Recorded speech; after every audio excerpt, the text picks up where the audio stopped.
ليه حاسس إنك بقيت تقضي أغلب وقتك في السرير ومش قادر تعمل حاجة؟ هل بتتعب بسرعة ومش عندك رغبة تعمل أي شيء؟ هل بتقول على نفسك أنا كسلان وخلاص؟ الحقيقة إن في تشابه كبير بين الكسل والاحتراق النفسي بيرن أوت، وده بيخلي الناس تتلخبط بينهم.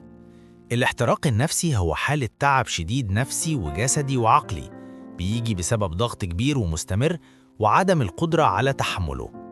دراسة سنة 2010 قالت إن حوالي 75% من البالغين في أمريكا مروا بأعراض الاحتراق النفسي، وأكتر من 40% كانت حالتهم شديدة. علشان كده مهم نفهمه صح. ودول 6 علامات تقول إن اللي عندك مش كسل، ده احتراق نفسي. 1.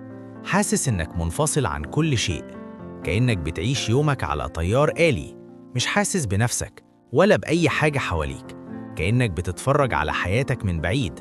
ده اسمه الانفصال عن الذات، وبيخلي الشخص حاسس بفراغ، مش متفاعل مع أي شيء، مش قادر يمسك زمام حياته.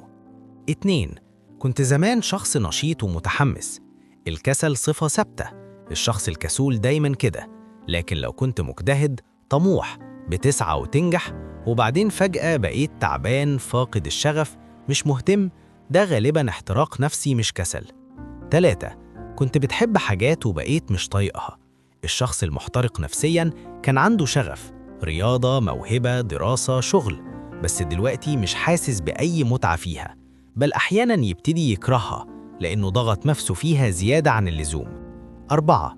بقيت عصبي وسريع الغضب، بتتنرفز بسرعة، مش قادر تتحكم في مشاعرك، ده من علامات الاحتراق النفسي. الكسلان عادة بيكون هادي ومش فارق معاه. 5. مهمل نفسك، أكلك ونومك بايظ، مش مهتم بمظهرك، قافل على نفسك، كل حاجة بتتعبك حتى أبسط شيء، ده مش كسل، ده إنك مستنزف نفسياً وجسدياً. 6. ده ما حصلش فجأة.